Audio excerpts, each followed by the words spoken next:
Bon, aujourd'hui, petite vidéo tranquille pour fêter les 20 000 abonnés. Dans un premier temps, merci à tous de suivre la chaîne et de partager avec moi la passion de Bleach. Et on va continuer pendant encore longtemps, j'espère, puisqu'il y a encore plein de sujets à traiter. Donc encore une fois, un grand merci à tous. Pour aujourd'hui, j'avais envie de raconter quelques histoires et anecdotes sur l'œuvre de Tite Kubo, histoire de rendre un peu hommage à Bleach et à son auteur. Bien sûr, j'ai essayé de choisir des anecdotes intéressantes et pas très connues, mais si vous avez poncé Bleach et tout ce qui s'y rapporte, c'est possible que vous soyez déjà au courant de certains trucs. Mais j'espère que vous apprendrez quelques infos, et n'hésitez pas à me dire en commentaire si c'est le cas ou si vous êtes un crack qui savait déjà tout. Allez, pour commencer, parlons des débuts et du nom de l'œuvre. A la base, Tite Kubo avait l'intention de créer des personnages s'affrontant non pas à l'épée mais au flingue, et le manga devait s'appeler Snipe, avec Rukia dans le rôle du personnage principal. On a d'ailleurs des petits restes de tout ça avec des persos comme Stark ou Lil Barrow qui utilisent de gros guns. Bien entendu, tout cela a finalement changé, et Kubo a d'abord opté pour le nom Black, qui représente la couleur des Shihakusho des Shinigami, puis pour le nom White. Mais ces noms semblant trop génériques et peu originaux, il a finalement choisi Bleach, un nom plus stylé qui se rattache à la couleur blanche. Et faut quand même admettre que si ça s'était seulement appelé Black ou White, je pense vraiment que ça l'aurait pas fait parce que c'est quand même beaucoup trop générique comme nom. Deuxième anecdote, on va rester dans les prémices de la série, il y a une histoire assez connue par rapport à Tite Kubo, qui dit que Bleach avait d'abord été très mal reçu par les éditeurs du Jump, ce qui aurait ruiné la motivation de ce dernier. Après cela, il est dit qu'Akira Toriyama en personne, oui l'auteur de Dragon Ball, lui aurait envoyé une lettre pour lui dire que son manga était lourd, qu'il aimait beaucoup et qu'il devait tout donner pour le sérialiser. Une histoire très sympa et très inspirante, imaginez Toriyama qui vous écrit au calme et qui vous dit « Ouais, t'inquiète frère, ce que tu fais c'est lourd, continue ». C'est sûr, ça motive. Mais en réalité, cette histoire n'a jamais été confirmée. Elle semble même complètement au pif, puisque Kubo ne l'a jamais évoqué, et il a déjà mentionné le fait que Bleach avait directement été bien reçu par le Jump. Je sais pas exactement où est née cette légende, mais en tout cas énormément de sites américains clickbait mentionnent ce fait comme une vérité absolue dans des articles du genre 10 faits que même les fans hardcore de Bleach ne connaissent pas. Mais j'ai aucune idée d'où c'est sorti, et y a aucune source qui montre que Kubo a vraiment dit ça, donc ça paraît évident que c'est du fake pour le coup. Car une info comme ça, c'est sûr que les gens auraient voulu en savoir plus. Même si Kubo fait très peu d'interviews, ils auraient posé la question à Toriyama, c'est sûr. Après, peut-être que je me trompe, mais à ma connaissance, il n'y a aucune preuve, donc si jamais vous en avez, n'hésitez pas à me le dire. Troisième petite histoire qui fait encore référence au début de la série, et que j'avais déjà évoquée dans ma vidéo sur Shinji, je crois. Car oui, à la base, Shinji Hirako, le leader des Vizards, était censé apparaître dès le début de l'histoire, en tant que camarade de classe d'Ichigo. Si vous regardez bien, il est dessiné dès la deuxième page du manga direct, où il apparaît dans le fond, tout comme Keigo ou encore Tatsuki. Kubo avait d'ailleurs prévu de donner bien plus d'importance à ce groupe de personnages, qui devaient tous avoir leur histoire et leur petit arc perso, mais au final leur implication est moindre. Je me rappelle qu'au début j'étais certain qu'ils obtiendraient tous un pouvoir similaire à ceux de Chad et Orihime, genre je pensais que Tatsuki allait se fight avec des holos en leur faisant des prises de karaté magique.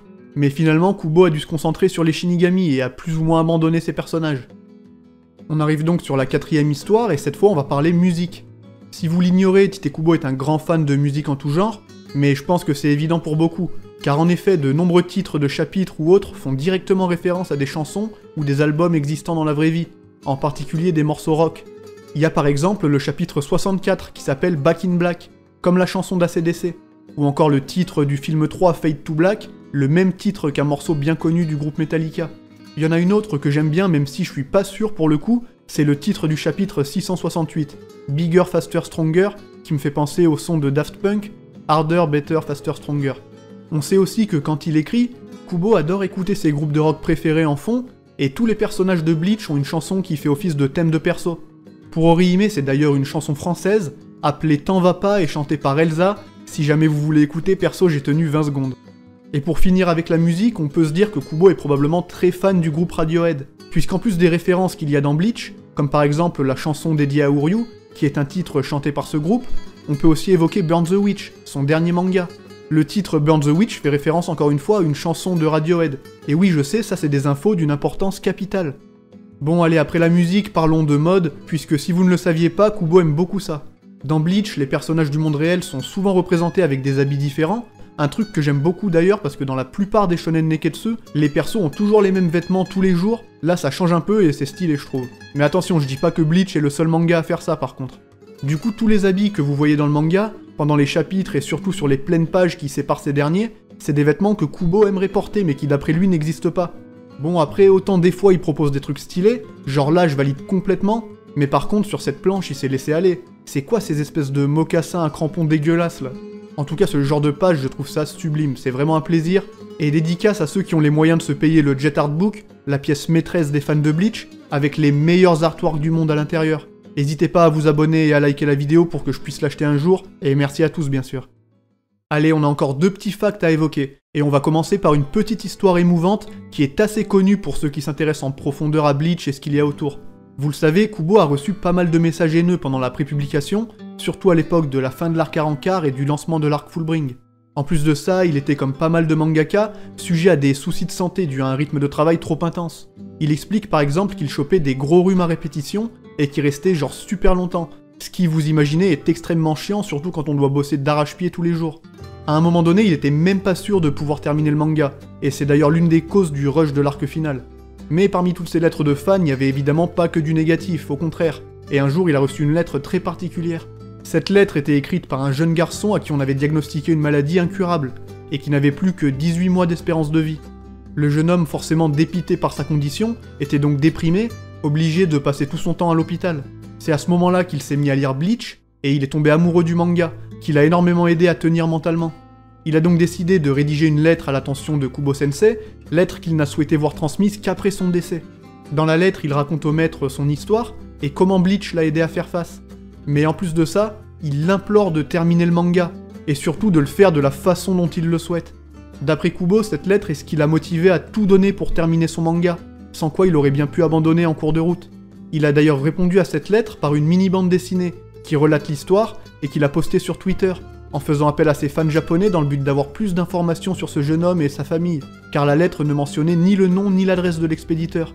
Mais en tout cas, sans ce malheureux jeune homme, on n'aurait peut-être jamais vu la fin de Bleach, et pour ça je pense qu'il mérite qu'on lui rende un grand hommage. Allez, on va finir sur une note un peu plus frivole après ce petit passage émotion, puisque la dernière anecdote du jour concerne le personnage de Zahel Aporo. Vous n'êtes bien sûr pas sans savoir que les Holos et les Arrancars possèdent un trou, quelque part sur leur corps. Si on prend Ulquiorra, c'est au niveau du cœur, ou alors pour Neutra, c'est au niveau de son œil. Mais les emplacements des trous de certains espadas ne sont pas révélés dans le manga, et c'est bien entendu le cas pour Zahel. Du coup, est-ce que vous savez où il se situe le sien?